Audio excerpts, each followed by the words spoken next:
दृष्टि आईएएस के टुडे जी के प्रोग्राम में आपका स्वागत है। शुरुआत करते हैं पिछले अभ्यास प्रश्न से, जिसमें हमने आपसे पूछा था निम्नलिखित में से कौन सा कथन भारतीय विधि आयोग के संबंध में सही नहीं है। आपके ऑप्शन थे, ऑप्शन ए यह एक वैधानिक निकाय है, ऑप्शन बी इसे मूल रूप से 1955 में गठित किया गया था, ऑप्शन सी यह भारत में कानूनों की महत्वपूर्ण समीक्षा प्रदान करता है, या फिर ऑप्शन डी इसने अब तक 277 रिपोर्ट प्रस्तुत की हैं। तो इस प्रश्न का सही उत्तर है विकल्प ए, यह एक वैधानिक निकाय है। यह कथन सही नहीं है, बाकी के सभी कथन सही हैं। आप में से कई व्यूअर्स ने इस प्रश्न का एकदम ठीक जवाब दिया है। चलिए अब आगे की बात को एक्सप्लेनेशन से समझते हैं। हाल ही में केंद्रीय मंत्रिमंडल ने 22वें विधि आयोग के कार्यकाल के विस्तार को मंजूरी दी है। बता दें कि 22वें विधि आयोग का कार्यकाल 20 फरवरी 2023 को समाप्त हो रहा था। भारतीय विधि आयोग एक गैर सांविधिक निकाय है, इसलिए विकल्प ए सही होगा। इसे कानून और न्याय मंत्रालय की एक अधिसूचना द्वारा गठित किया गया है। इसे मूल रूप से 1955 में गठित किया गया था। यह आयोग भारत में कानूनों की महत्वपूर्ण समीक्षा प्रदान करता है। इसने अब तक 277 रिपोर्ट प्रस्तुत की हैं। इस तरह इस प्रश्न का सही उत्तर है विकल्प ए, यह एक वैधानिक निकाय नहीं है। यह कथन सही नहीं है, बाकी के सभी कथन सही हैं। चलिए अब शुरुआत करते हैं आज के एपिसोड की। तो आज के एपिसोड का पहला प्रश्न है, प्रगति प्लेटफॉर्म की शुरुआत कब की गई थी। आपके ऑप्शन है वर्ष 2015, 2016, 2017 या फिर 2018। तो इस प्रश्न का सही उत्तर है विकल्प ए, वर्ष 2015। चलिए एक्सप्लेनेशन आगे की बात को समझते हैं। हाल ही में भारत के प्रधानमंत्री ने 41वें प्रगति इंटरैक्शन की अध्यक्षता की। प्रगति का पूरा नाम proactive governance and timely implementation है। इसका उद्देश्य प्रोएक्टिव गवर्नेंस और समय पर कार्यान्वयन की संस्कृति शुरू करना है। ये प्रमुख हितधारकों के बीच रियल टाइम उपस्थिति, ई पारदर्शिता और ई जवाबदेही लाने के लिए एक मजबूत प्रणाली है। इस प्लेटफॉर्म को 25 मार्च 2015 को लॉन्च किया गया था, इसलिए विकल्प ए सही है। ये प्लेटफॉर्म विशिष्ट रूप से 3 नवीनतम तकनीकों को साथ लाता है। ये तकनीक है, पहली डिजिटल डेटा प्रबंधन, दूसरी वीडियो कॉन्फ्रेंसिंग और तीसरी भूस्थानिक तकनीक। तो इस तरह इस प्रश्न का सही उत्तर है विकल्प ए, वर्ष 2015। अगला प्रश्न है, गुलफूड 2023 का 28वां संस्करण किस देश में आयोजित किया गया। आपके ऑप्शन है सऊदी अरब, कतर, ओमान या फिर संयुक्त अरब अमीरात। तो इस प्रश्न का सही उत्तर है विकल्प डी, संयुक्त अरब अमीरात। हाल ही में कृषि और प्रसंस्कृत खाद्य उत्पाद निर्यात विकास प्राधिकरण यानी एपिडा ने संयुक्त अरब अमीरात में आयोजित गुलफूड 2023 के 28वें संस्करण में भाग लिया, इसलिए विकल्प डी सही है। इस कार्यक्रम में 125 देशों की 5000 कंपनियों ने भागीदारी की। अंतर्राष्ट्रीय बाजरा वर्ष 2023 में भारत ने बाजरा और इसके मूल्यवर्धित उत्पादों के निर्यात संवर्धन पर केंद्रित विषय के साथ गुलफूड में भाग लिया। आपको बता दें, गुलफूड एक मंच है जो दुनिया भर के खाद्य और पेय क्षेत्रों को जोड़ता है। साथ ही ये भारतीय निर्यातकों को भी पर्याप्त अवसर प्रदान करता है। इस तरह इस प्रश्न का सही उत्तर है विकल्प डी, संयुक्त अरब अमीरात। अगला प्रश्न है, हाल ही में चर्चित मुकाब शब्द किससे संबंधित है। आपके ऑप्शन है संयुक्त अरब अमीरात का सौर उपग्रह, ईरान की बैलिस्टिक मिसाइल, मंगोलिया में प्राकृतिक गैस क्षेत्र या फिर सऊदी अरब में एक शहर। तो इस प्रश्न का सही उत्तर है विकल्प डी, सऊदी अरब में एक शहर। हाल ही में सऊदी अरब ने अपने राजधानी शहर को बदलने के लिए अपनी नवीनतम भव्य योजना का अनावरण किया। रियाद में प्रस्तावित इस नई परियोजना का नाम मुकाब है, जिसे अरबी में घन कहा जाता है। ये न्यू मुरब्बा प्रोजेक्ट के केंद्र में विकसित परियोजना है। इसमें 1 लाख से अधिक आवासीय इकाइयां, 9000 होटल के कमरे और 1.4 मिलियन वर्ग मीटर का ऑफिस स्पेस होगा। साथ ही 1.8 मिलियन वर्ग मीटर का स्थान सामुदायिक सुविधाओं के लिए भी समर्पित होगा। इस तरह इस प्रश्न का सही उत्तर है विकल्प डी, सऊदी अरब में एक शहर। अगला प्रश्न है, निम्नलिखित में से कौन सा कथन वेस्ट्रो खाते के संबंध में सही नहीं है। आपके ऑप्शन है, इस खाते को घरेलू बैंक विदेशी बैंकों के लिए रखते हैं। इसे विदेशी बैंकों की मुद्रा में रखा जाता है। ये घरेलू बैंकों को विदेशी वित्तीय बाजारों तक व्यापक पहुंच हासिल करने में मदद करता है, या फिर घरेलू बैंक इसका उपयोग अपने ग्राहकों को अंतर्राष्ट्रीय बैंकिंग सेवाएं प्रदान करने के लिए करते हैं।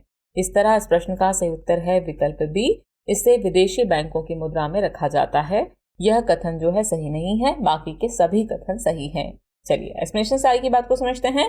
हाल ही में 20 रूसी बैंकों ने भारत में भागीदार बैंकों के साथ वोस्ट्रो खाते खोले हैं। आपको बता दें कि वोस्ट्रो एक लैटिन शब्द है जिसका अर्थ है आपका।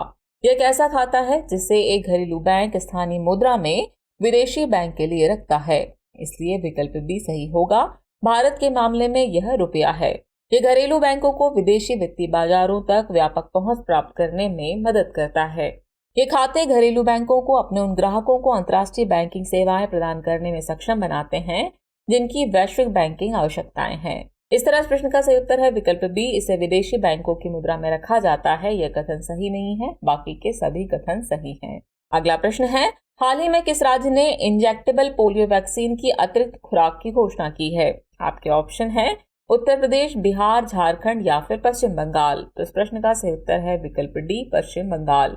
हाल ही में पश्चिम बंगाल ने घोषणा की कि वह बच्चों के लिए इंजेक्टेबल पोलियो वैक्सीन की एक अतिरिक्त खुराक शुरू कर रहा है, इसलिए विकल्प बी सही है। इंजेक्टेबल पोलियो वैक्सीन इंजेक्शन से दिया जाने वाली एक पोलियो वैक्सीन है। आपको बता दें कि पोलियो या पोलियोमाइलाइटिस एक अत्यधिक संक्रामक वायरल रोग है जो 5 वर्ष से कम उम्र के बच्चों को प्रभावित करता है। ये रोग पोलियो वायरस के कारण होता है। पोलियो का कोई इलाज नहीं है, लेकिन इससे बचाव के लिए सुरक्षित और प्रभावी टीके उपलब्ध हैं। पोलियो का पहला टीका जोनास साल्क ने विकसित किया था। बाद में अल्बर्ट साबिन ने एक लाइव पोलियो वैक्सीन बनाई जिसे मौखिक रूप से दिया जा सकता था। इस तरह इस प्रश्न का सही उत्तर है विकल्प डी, पश्चिम बंगाल। अगला प्रश्न है, कभी कभी समाचारों में देखे जाने वाले शब्द HD 3385 का सबसे अच्छा वर्णन कौन करता है? आपके ऑप्शन है गेहूं की नई किस्म, मक्के की नई किस्म, कृषि रोबोट या फिर जैव उर्वरक। तो इस प्रश्न का सही उत्तर है विकल्प ए, गेहूं की नई किस्म। हाल ही में भारतीय कृषि अनुसंधान परिषद ने गेहूं की एक नई किस्म विकसित की है जो बढ़ती गर्मी के कारण उत्पन्न होने वाली चुनौतियों से निपट सकती है। HD 3385 नामक गेहूं की नई किस्म जल्दी बुआई के लिए अनुकूल है, इसलिए विकल्प ए सही है। यह किस्म गर्मी के प्रकोप से बच सकती है और इसे मार्च के अंत से पहले काटा जा सकता है। भारतीय कृषि अनुसंधान संस्थान ने पौध किस्म और किसान अधिकार संरक्षण प्राधिकरण के साथ HD 3385 को पंजीकृत किया है। इस तरह इस प्रश्न का सही उत्तर है विकल्प ए, गेहूं की नई किस्म। अगला प्रश्न है, हाल ही में चर्चित F इंडेक्स किससे संबंधित है? आपके ऑप्शन है artificial intelligence summit, Africa Bharat प्रशिक्षण अभ्यास, वैश्विक खाद्य सुरक्षा शिखर सम्मेलन या फिर ऑस्ट्रेलिया भारत सैन्य अभ्यास। तो इस प्रश्न का सही उत्तर है विकल्प बी, अफ्रीका भारत प्रशिक्षण अभ्यास। Africa Bharat field training exercise यानी अफ इंडेक्स का दूसरा संस्करण इस साल 21 से 30 मार्च के बीच आयोजित होने वाला है, इसलिए विकल्प बी सही है। पुणे में स्थित भारतीय सेना का विदेशी प्रशिक्षण नोड भारतीय सेना और कई अफ्रीकी देशों की सेनाओं को शामिल करते हुए एक बहुराष्ट्रीय सैन्य अभ्यास की मेजबानी करेगा। इस अभ्यास का उद्देश्य शांति स्थापना कार्यों की योजना और संचालन में भाग लेने वाले रक्षा बलों के कौशल को सुधारना है।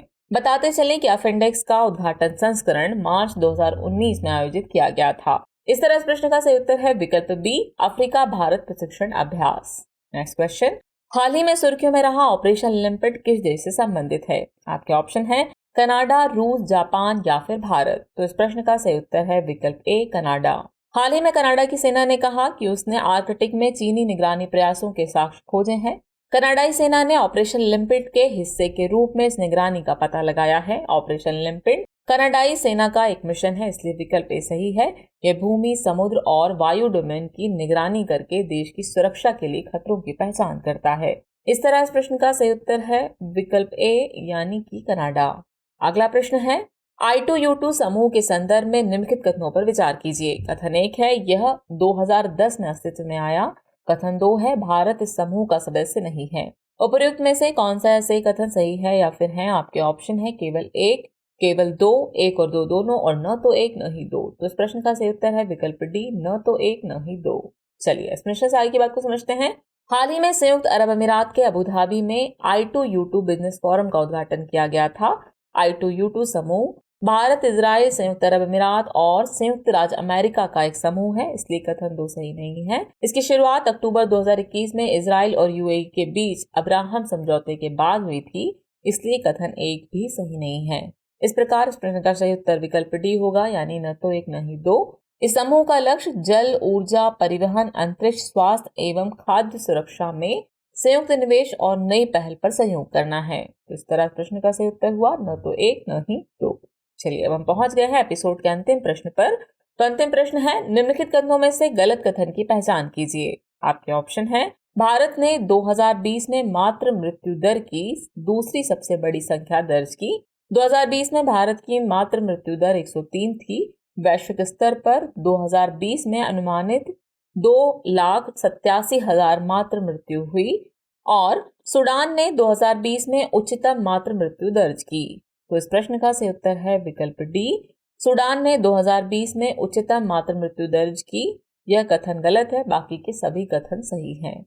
चलिए एक्सप्लेनेशन देख लेते हैं। हाल ही में मातृ मृत्यु के रुझान पर संयुक्त राष्ट्र की एक रिपोर्ट जारी की गई। इस रिपोर्ट के मुताबिक भारत ने 2020 में मातृ मृत्यु दर की दूसरी सबसे बड़ी संख्या यानी 24,000 के आसपास यह आंकड़ा था दर्ज की है, जबकि सबसे अधिक मातृ मृत्यु दर यानी 82,000 का आंकड़ा नाइजीरिया में दर्ज किया गया। इसलिए विकल्प डी सही होगा।